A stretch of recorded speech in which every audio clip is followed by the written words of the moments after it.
हर नजर के नजारे अजिया तू है और हम सभी के सहारे अजिया तू है। हर गर्दिशों में भी जो रोशनी दे रहा, गर्दिशों में भी जो रोशनी दे रहा, बाखुदा वो सितारे अजिया तो है, बाखुदा वो सितारे अजिया तो है। तो ऐसे सितारे को जो गर्दिश में भी रोशनी देता है, बहुत ही सम्मान के साथ मैं आपसे निवेदन करता हूं कि महोदय आए और हमको, हमारे शिक्षकों को संबोधित करने की कृपा करें। आदरणीय सांसद। आज इस बस्ती की धरती पर अटेवा से जुड़े हुए समाज को दिशा देने वाले पूरे उत्तर प्रदेश से कोने कोने से आए हुए संघर्षों के प्रतीक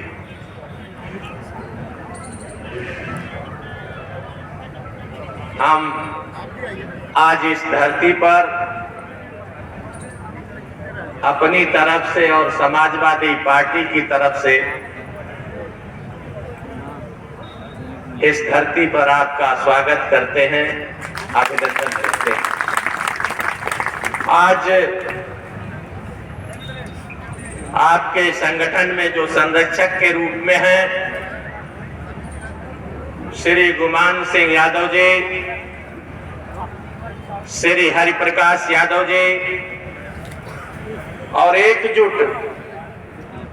प्रदेश के अध्यक्ष श्री सोहनलाल वर्मा जी, प्रदेश महामंत्री भाई राजीव यादव जी, प्रदेश कोषाध्यक्ष ब्रजेंद्र वर्मा जी, अटेवा जिला अध्यक्ष हमारे साथी सहयोगी तवाब अली जी, प्रदेश मंत्री श्री धूल नारायण चौधरी जी, जिला अध्यक्ष अजय वर्मा जी, प्रदेश प्रवक्ता, संगठन से जुड़े हुए सम्मानित नेतागण, कुछ ज्यादा नहीं, हमारे नेता आदरणीय अखिलेश यादव जी ने 2022 पर आपकी बात को उत्तर प्रदेश के कोने कोने पहुंचाने का काम किया था और 2024 में जब लोकसभा का चुनाव आया तब भी देश के कोने कोने में इस बात को कि पुरानी पेंशन बहाल होनी चाहिए, इसको पहुंचाने का काम किया था।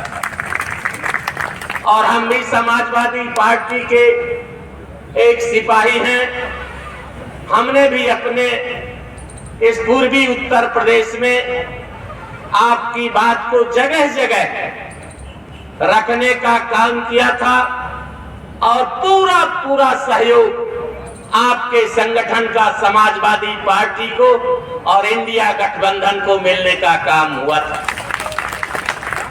हम ज्यादा नहीं कुछ कर, सत्ता में बड़ी ताकत होती है।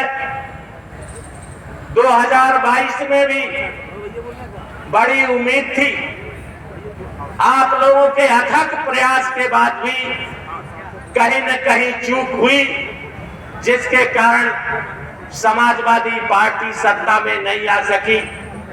पार्लियामेंट में भी जो इंडिया गठबंधन था उसको उम्मीद थी, उसने भी अपने घोषणा पत्र में रखने का काम किया था कि हम दिल्ली में शासन में आए तो पुरानी पेंशन को बहाल करने का काम करेंगे। दुर्भाग्य है वहां भी थोड़ी कमी रह गई, लेकिन संघर्ष जारी रहेगा। ये आपसे कंधे से कंधा मिलाकर जो आपके संगठन के लोग यहाँ बस्ती की धरती पर उपस्थित हैं, चाहे मेरठ से लेकर के कुशीनगर तक, बलिया तक, जितने भी जनपदों से यहाँ आए हुए हैं संगठन के आपके संघर्षशील लोग, हम विश्वास दिलाते हैं कि अंतिम समय तक लड़ाई में आपके ये समाजवादी पार्टी इंडिया गठबंधन आपके साथ रहेगा। इन्हीं शब्दों के साथ बहुत बहुत धन्यवाद देते हुए फिर एक बार हृदय से आपके संगठन के लोगों का और यहाँ आए हुए दूसरे जनपदों के लोगों का हृदय से स्वागत करते हुए, अभिनंदन करते हुए अपनी बात समाप्त करते हैं। जय हिंद, जय अटेवा, जय अगर हम गंभीर नहीं हुए, नहीं अड़े, नहीं लड़े तो हमारी सेवा सुरक्षा गई है। हमारी जो वेतन वितरण अधिनियम है वो जाते देर नहीं लगेगा। मैं बार बार लिखता रहता हूँ, बार बार बताता रहता हूँ। आप जान लीजिए, गंभीरता से सोचिए। ये भी मैं जानता हूँ कि मात्र 1% लोग ऐसे हैं जो इस शिक्षक के सम्मान को बचाने के लिए आएंगे और वही बचाएंगे, वही लड़ेंगे और उन्हीं के बदौलत 99% लोग आनंद लेंगे। ये भी मालूम है, क्योंकि भारत की जो चली आ रही है, अगर आप इतिहास जो पढ़ा होगा वो जानता है। इतिहास उठा के आप जब देखेंगे तो मुट्ठी भर लोग भारत में आए हैं और आके अपनी सत्ता यहां बना लिया। इसीलिए बना लिया कि क्योंकि हमको कोई फर्क ही नहीं पड़ता। जब ये फर्क नहीं पड़ेगा, किसी भी काम से फर्क नहीं पड़ेगा आपको, तो फर्क नहीं पड़ने की बीमारी सब कुछ समाप्त करा देती है। और जब सब कुछ समाप्त हो जाता है उसके बाद से संघर्ष बहुत कठिन होता है, जो साक्षात उदाहरण आपके सामने है पुरानी पेंशन का। अगर उसी समय जब सरकार ला रही थी प्रस्ताव, सरकार लागू कर रही थी, और उसी समय अगर हमारे संगठन और हमारे जो कर्मचारी उस समय सेवा में थे, अगर वो खड़े हो गए होते, लड़ लिए होते, तो वो समाप्त नहीं होती। उसके लिए हम लोगों ने किसको दोष दिया? उनको दोष देते हैं जो सेवा में उस समय थे। लेकिन कल को आपसे आने वाला कल पूछेगा कि जब सेवा सुरक्षा समाप्त हो रही थी, जब वेतन वितरण अधिनियम समाप्त हो रहा था, तो आप क्यों नहीं लड़े? आप क्यों नहीं अड़ गए? आप क्यों नहीं लाठी खाए? क्या जवाब देंगे आप? तो चिंता करना बहुत जरूरी है, चिंतन करना बहुत जरूरी है। मैं जानता हूं 1% लोग अगर विभाग में जो सेवा में हैं वो गंभीर हो गए तो इस समस्या को हम लोग जड़ से मिटा देंगे। 1% की जरूरत है, ज्यादा नहीं। 1% कितना होता है? 7,000। विभाग में 70,000 शिक्षक हैं। 70,000 में से 7,000 ऐसे बन जाएं कि डट जाएंगे, कुछ भी हो जाए लड़ जाएंगे।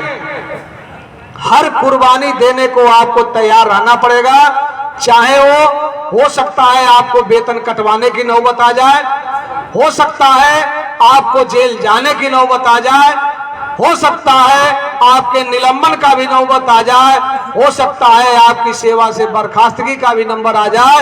ये आपको हथेली पर लेके चलना पड़ेगा, तब जाके राजकीकरण का आप मुद्दा हल करा पाएंगे। हल्के में केवल लिख देने से, कह देने से कि राजकीकरण क्यों नहीं करा। सरकारी तो सब चाहते हैं कि सब कुछ हो जाए, हम चाहते हैं कि सब कुछ हो जाए, हमको यहाँ परिवार छोड़ के ना आना पड़े, हमको ना घूमना पड़े। राजीव यादव जो दिन रात घूमते हैं विद्यालय, उनको ना जाना पड़े। हमको क्या कोई रोग है, बीमारी थोड़े है। लेकिन सभी लोग जागरूक हैं, लोग जानते हैं, हम लोग समझते हैं कि हम अपने परिवार के प्रथम पीढ़ी के शिक्षक हैं, परिवार में हम ही सहारा हैं। आज अगर हमारी नौकरी चली गई तो 20 लोग भूखे मरेंगे, ये हमको जानकारी है, इसके बारे में हम सोचते हैं, इसलिए आज लड़ने को हम आगे आए हैं। हो सकता है बहुत सारे ऐसे शिक्षक हों जिनके पास बहुत रुपया पैसा है, जो करोड़पति हो, उनको नौकरी जाने से कोई असर नहीं पड़ता हो, चाहे उनको ये लगता हो कि हमारा कोई नहीं बिगाड़ेगा, कोई चलो प्रबंधक 10,000 महीना ले लेगा, हम दे देंगे, हमारा काम चलता रहेगा। इस सोच के भी लोग हैं। तो ऐसे सोच वालों के साथ अपनी सोच को मत मिलाइए, आप अपनी सोच अलग बनाइए, क्योंकि जब तक आप जो सोचेंगे वैसा ही आप बनेंगे। और जब तक आप संघर्ष नहीं करेंगे, याद रखिए, कोई हो, संघर्ष होगा तभी विजय श्री मिलेगी। नहीं तो हम लोग माइक लगाएंगे, मंच सजाएंगे, अच्छे अच्छे भाषण देंगे और प्रमाण पत्र और छुट्टी लेके घर चले जाएंगे। होना जाना कुछ नहीं है, ये गंभीरता पूर्वक कर रहा हूं। हमारे पास इतनी ताकत नहीं है, एकजुट के पास इतनी ताकत नहीं है, और न शिक्षक इतना गंभीर है कि हम यहां से ऐलान कर दें कि चलिए 1 दिसंबर से हम विद्यालयों में हड़ताल कर रहे हैं। हमको घोषणा करने में क्या जा रहा, अभी घोषणा कर दें। लेकिन आप तो तैयार होइए मानसिक रूप से कि हाँ बंद करेंगे, चाहे वेतन कट जाए, चाहे हमारी नौकरी पर बन जाए, हाँ हम बंद करेंगे तो करेंगे। लेकिन वो मानसिक स्थिति अभी आपकी जब तक नहीं आ जाती तब तक राजकीकरण, आप केवल ख्वाब देख सकते हैं, राजकीकरण का मुद्दा पूरा नहीं हो सकता है। उसको जिंदा आप रखिए, लोगों को तैयार करिए, और 1% लोग जिस दिन जाग जाएंगे उस दिन पूरे प्रदेश में हंगामा हो जाएगा, और लड़ने के लिए जब तैयार रहेंगे तभी ये हो पाएगा। इसके सिवा कोई उपाय नहीं है। मैं चूंकि संचालन हमारे महामंत्री जी करेंगे, तमाम हम वित्तविहीन के शिक्षक संगठनों को हमने देखा कि उन लोगों ने मांग किया कि मान दे दो, मान दे दो, मान दे दो। ला बिल्डिंग बनी ही नहीं, मान दे दो, मिलेगा ही नहीं। आप सोचिए, एक बार समाजवादी पार्टी की सरकार थी, अखिलेश जी मुख्यमंत्री थे, मानदेय नहीं बल्कि एक प्रोत्साहन राशि 1000 रुपये का देने का उन्होंने प्रयास किया था। 2017 की बात है। लेकिन जैसे वो प्रोत्साहन राशि देने की नौबत आई या डाटा मांगा जाने लगा सरकार के द्वारा, तो ये बड़ी ही घृणित कार्य प्रबंधकों के द्वारा किया गया, और जो वास्तविक शिक्षक थे उस विद्यालय में पढ़ा रहे थे 99% उनको निकाल के कागज में बाहर कर दिया गया, और बाकी लोग जो है अपना नात बात रिश्तेदार फलान ढकान को लेके डाटा बना के भेज दिए। वो 1-1000 उनके खाते में प्रोत्साहन स्वरूप दिया। ऐसा क्यों हुआ? क्योंकि सेवा सुरक्षा उनके पास भी नहीं। चीजों को समझिए। इसलिए जो हमारा वित्तविहीन का शिक्षक है, ठीक है, यहाँ हमारे बीच में उनकी उपस्थिति नहीं के बराबर है, लेकिन उनका प्रतिनिधित्व हम लोगों के बीच में है। हमारे संगठन के प्रदेश के उपाध्यक्ष, निश्चित तौर पे आप प्रधानाचार्य हैं वित्तविहीन के, भाई प्रभात यादव जी आएंगे, अपनी बात को रखेंगे। लेकिन एक चीज याद रखिएगा कि भाई उनको कहता है कल मत, सबसे पहले उनको 2 रुपया मिले न मिले, पहले उनकी सेवा सुरक्षा मिलनी चाहिए। उनके लिए भी एक नियमावली बनना चाहिए, नियुक्ति करने का, निकालने का, हटाने का। वह हम लोगों ने एक प्रमुखता से मांग रखा है कि वित्तविहीन शिक्षकों की सेवा नियमावली बनाई जाए, उनको भी सेवा सुरक्षा मिले। एक बड़ा मांग हम लोगों ने अपने संगठन के मांग पत्र में रखा। हम नहीं कह रहे हैं कि अभी सरकार तुम उनको कुछ दो, लेकिन सबसे पहले उनको अध्यापक महसूस तो करने दो। इस कड़ी में पहला कार्य एकजुट ने किया। निश्चित तौर पे हमारे प्रदेश अध्यक्ष आदरणीय सोहनलाल वर्मा जी के नेतृत्व में हम लोगों ने शानदार संघर्ष किया। लखनऊ में डायरेक्टर का घेराव किया, 8 बजे रात तक लगे रहे, और एक बड़ा आदेश संजीवनी की तरह सेवा सुरक्षा के दृष्टिकोण से उनको आने वाले समय में उनको मजबूती भी मिलेगी कि वित्तविहीन के शिक्षकों को भी जो वेतन है वो प्रबंधक खाते में भेजे। जो आपके विद्यालय में पढ़ा रहा है, ये अपने संगठन की बहुत बड़ी उपलब्धि थी कि उनके खाते में जब वेतन जाएगा तो निश्चित सी बात है जो पढ़ा रहा होगा उसी के खाते में जाएगा। ठीक है कि 20,000 दे के 15,000 वापस ले लेंगे, लेकिन खाता तो उसी का रहेगा। भविष्य में उसके ऊपर कभी कोई कार्रवाई की जाएगी तो उसके पास कम से कम एक प्रमाण तो रहेगा कहने के लिए कि मैं इस विद्यालय में पढ़ाता था, ये 3 साल से मैं तनख्वाह पाया हूँ। अभी क्या है, कोई प्रमाण नहीं है। ऐसे हाथ से वेतन दे दिया जाता है, रजिस्टर फाड़ के फेंका गया। कोई वित्तविहीन का शिक्षक साबित करने की स्थिति में है ही नहीं है कि मैं इस विद्यालय में 5-7 साल से पढ़ा रहा हूँ। नहीं है, कोई व्यवस्था नहीं है। तो मैं बधाई देता हूँ एकजुट के संघर्ष के, एकजुट के शिक्षकों के, अपने प्रदेश अध्यक्ष सोहनलाल वर्मा जी को, पूरी टीम को। हम लोग लड़े और एक बड़ी चीज उनके खाते में सही है, अभी उनके खाते में वेतन भेजा नहीं जा रहा। अभी भी 90% लोग उनके हाथ में ही वेतन रहे। कहीं न कहीं इसको क्रियान्वित हो, ये व्यवस्था उनके खाते में वेतन भेजा जाए। इसके लिए हम लोग लगातार प्रयास करेंगे कि पुनः रिमाइंडर जाए डायरेक्टर महोदय के यहाँ से डीआईएसओ के पास, और चेक करें कि किसके किसके विद्यालयों में शिक्षकों को खाता में वेतन दिया जाता है। तभी जाके धीरे धीरे उनकी सेवा सुरक्षा मजबूती की तरफ आगे बढ़ेगी।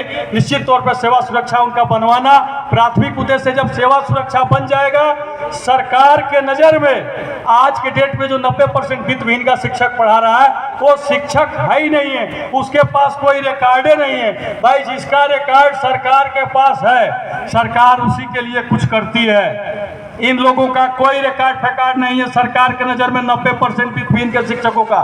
तो उनका रिकॉर्ड बनेगा तो निश्चित सी बात है फिर सरकार से संघर्ष होगा कि ये आपके शिक्षक हैं। पुनः 1970-71 के दौर वाली स्थिति, भाई रिकॉर्ड है, लोग लड़े, वेतन पिछड़ा नियम आया, विद्यालय ग्रांट पे आए और लोगों ने वेतन पाना शुरू किया, जिसके तहत हम आप भी पा रहे हैं। तो वो व्यवस्था आगे मजबूती से संघर्ष हो। इस कड़ी में मैं चाहता हूँ, आप प्रधानाचार्य हैं, संगठन के वरिष्ठ प्रदेश के उपाध्यक्ष हैं भाई प्रभात यादव जी, वित्तविहीन विद्यालय से आप हैं भी, आप आए मंच पे और निश्चित तौर पर वित्तविहीन के भाइयों के साथ हम लोगों की पीड़ा है, वो भी हमारे शिक्षक हैं, उनकी सेवा सुरक्षा बननी चाहिए। बहुत बहुत धन्यवाद सर।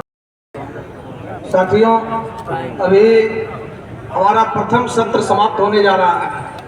जैसा कि आपको सूचना दी गई है प्रपत्र के माध्यम से, कार्यक्रम विवरण में भी भोजनावकाश आधे घंटे देर से हो रहा है, तो निश्चित तौर पर दूसरे सत्र की शुरुआत भी आधे घंटे देर से ही होगी। सभी साथी